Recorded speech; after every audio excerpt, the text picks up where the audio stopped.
আসসালামু আলাইকুম। অষ্টম শ্রেণীর প্রিয় শিক্ষার্থীরা, আজকে আমরা তোমাদের ইংলিশ বইয়ের 12 পেজ নিয়ে আলোচনা করব। তো এখানে লেসন 3 হাইজিনস দেওয়া আছে। হাইজিনস অর্থ স্বাস্থ্যবিধি।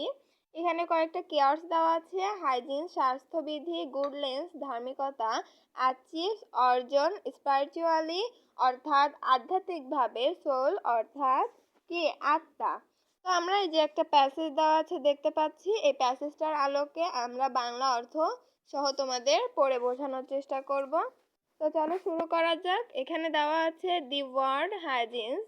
হাইজিনস একটি শব্দ, মিন্স এর অর্থ দি প্র্যাকটিস চর্চা করা, to keeping ourselves clean আমাদের কি শরীর কি পরিষ্কার রাখার চেষ্টা করা।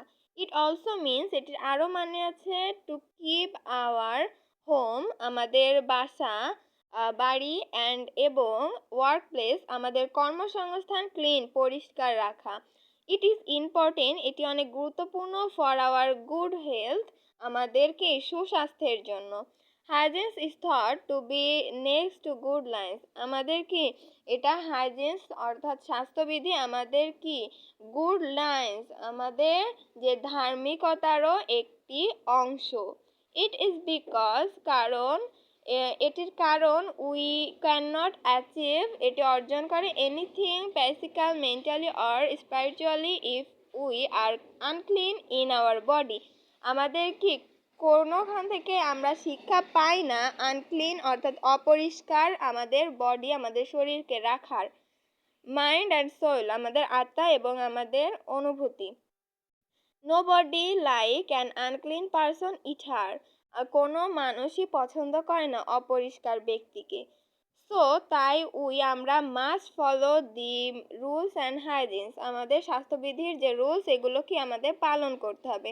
তো আমরা পরে দেখতে পাচ্ছি দেওয়া আছে ফার্স্ট উই মাস্ট কিপ আমাদের কি প্রথমত আমরা must keep our body clean আমাদের শরীরকে কি পরিষ্কার রাখতে হবে।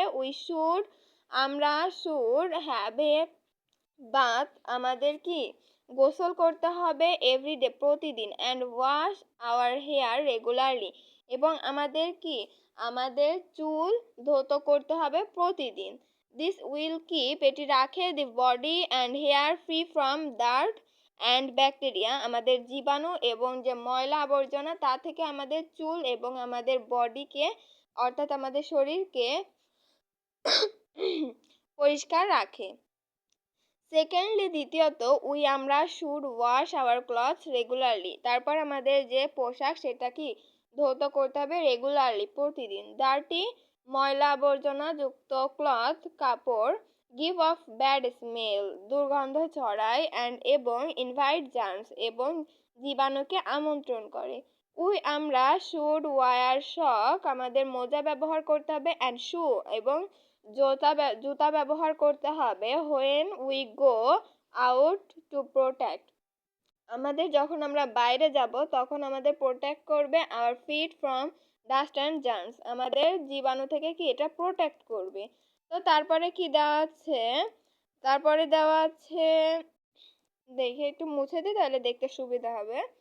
তো তারপরে it is also important to wash আমাদের কি খুবই গুরুত্বপূর্ণ ওয়াশ ধৌত করা আওয়ার হ্যান্ডস আমাদের যে হাত before meals and after using the toilet আমাদের কি খাওয়ার আগে হাত ধুইতে হবে এবং খাওয়ার পরে যখন আমরা ওয়াশরুম ব্যবহার করব তারপরে আমাদের কি হাত ধৌত করতে হবে। আমরা শুড ব্রাশ আমাদের কি ব্রাশ করতে হবে আওয়ার টিথ আমাদের দাঁত। টুইন এ ডে আমাদের দিনের আগে অর্থাৎ সকালবেলা ব্রাশ করতে হবে, আফটার ব্রেকফাস্ট এবং আমাদের যে ব্রেকফাস্ট সকালের নাস্তার আগে, অ্যান্ড সাপার এবং আমাদের শোয়ার পূর্বে। We must also cut our nails regularly আমাদের নখ কাটতে হবে প্রতিদিন। আমাদের drinking water must be safe আমাদেরকে ড্রিঙ্কিং ওয়াটার অর্থাৎ পানি কি আমাদের কি সেফ রাখবে। We can get safe our body boiling and filtering আমাদের এটা বিশুদ্ধ পানি কিন্তু হতে হবে, বিশুদ্ধ পানি আমাদের ফিল্টারিং বা বয়েলিং যে কোনো মাধ্যমে কি বিশুদ্ধ পানি আমাদের খেতে হবে। Finally we should keep our secondary and environment, এবং সবশেষে আমাদের পরিবেশটাকে কি ক্লিন করতে হবে, অর্থাৎ পরিষ্কার করতে হবে। If we do and follow, আমাদের এগুলো যদি ফলো করি, all the above things properly, মানে একদম যে আমাদের ফাইনালি ওইটা মানে আমরা প্রপারলি সঠিক নিয়মে যদি পালন করি, we will be able to lead healthy and happy life, আমাদের সুখী জীবন এবং সুস্বাস্থ্যের জন্য এগুলো অনেক কার্যকর। তো আজকের ভিডিওটি এই পর্যন্ত, দেখা হবে পরের ভিডিওতে। আসসালামু আলাইকুম।